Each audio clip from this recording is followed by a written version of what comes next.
Hi everyone, this is Emily Leiphart here for Tailored Expressions, and in today's video I'm showing projects using the ingredients from the Abstract Cardmaking Kit. This is one of the most innovative kits I've had the pleasure of working with, and while it's perfect for the fall season, it includes so many beautiful ingredients for year-round occasions. Here's a look at what you get with this kit. As always, you get 6 envelope seals and coordinating envelopes in different colors. This might be the first kit where I don't follow the color scheme. While I love this retro color combination of blues, greens, and neutrals, I envisioned a very different combo that I've been keen on using. There are 2 amazing stamp sets, one 4 inches by 6 inches and another 4 inches by 4 inches. The larger sentiment set called Beautiful Soul is now one of my favorite sentiment sets. I love the combination of classic typewriter font with the scripted font, and these phrases are really amazing and perfect for everyday card making. The smaller stamp set includes 6 patterns to add texture to the abstract backgrounds which you'll create with the stencils. Included in this kit are 3 stencils for a total of 8 shapes in various sizes and dimensions. To increase the number of shapes, you can use both sides of the stencils for even more possibilities. Also included are the positive pieces which you can use as masks.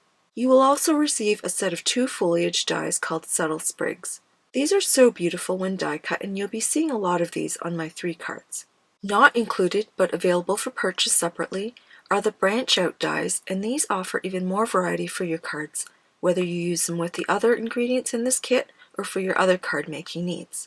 In your kit, you will also receive 2 bitty blender brushes and a small pot of black rhinestones. Now let's get started.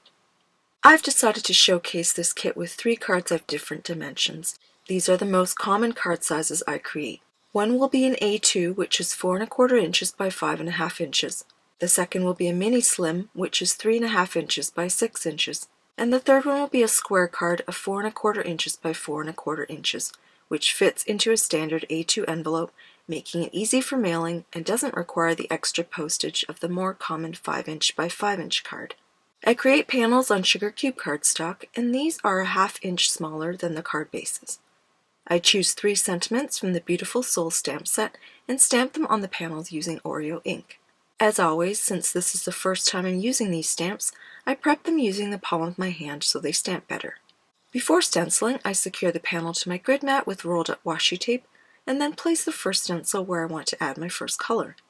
My ink colors for this video are Fruit Punch, Peaches and Cream, Mint Julep, and Spearmint. Since each card is a different shape and the sentiments are placed in different areas on the card, I'll stencil accordingly. This A2 card will feature a more haphazard or random placement for the shapes.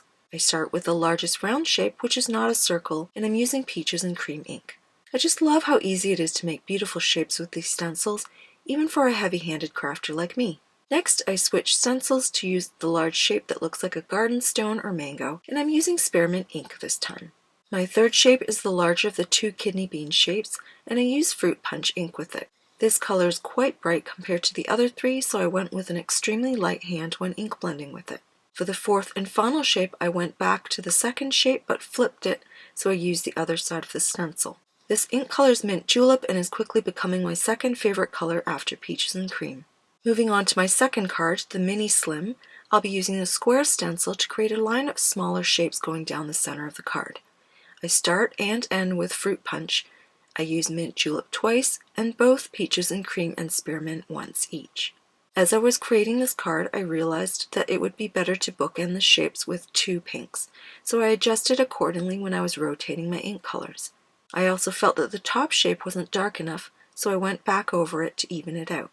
For the square card, I went with a more symmetrical design, although not too perfect, because I love the wonkiness of these shapes. I went with a combination of large and small shapes here, using one of each color, just like on the first A2 card, but I made sure that the placement of each color was not the same as the other card. Here's a closer look at the stenciled panels before I add the stamped patterns and die-cut accents.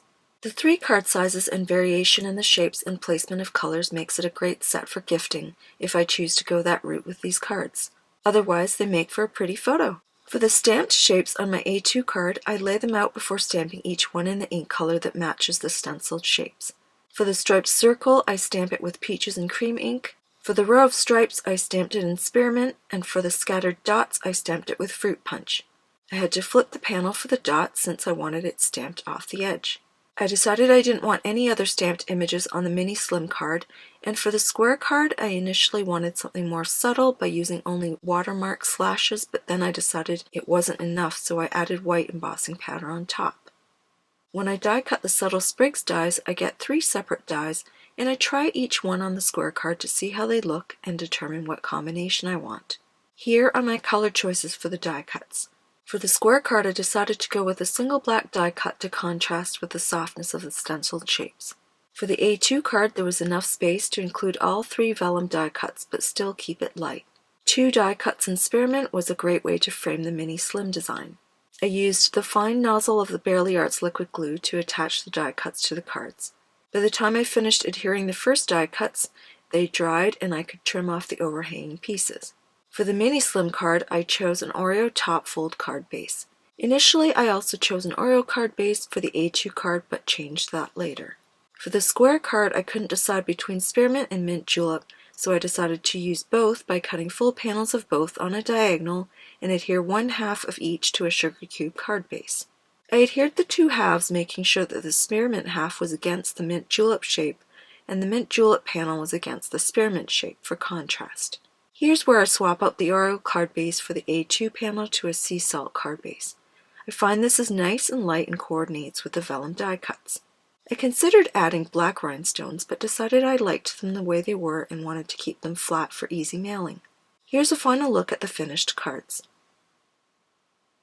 The square card features a nice close grouping of stenciled shapes, a split-colored frame, and an Oreo die cut that really pops on the card. The A2 card features 3 soft layers of stenciling, stamping, and subtle vellum die cuts. It's because everything is so soft that it doesn't seem too busy with multiple elements. The mini slim card is almost the opposite of the square card in terms of design. The colored die cuts help frame the stenciled shapes, and the strong Oreo card base holds everything together.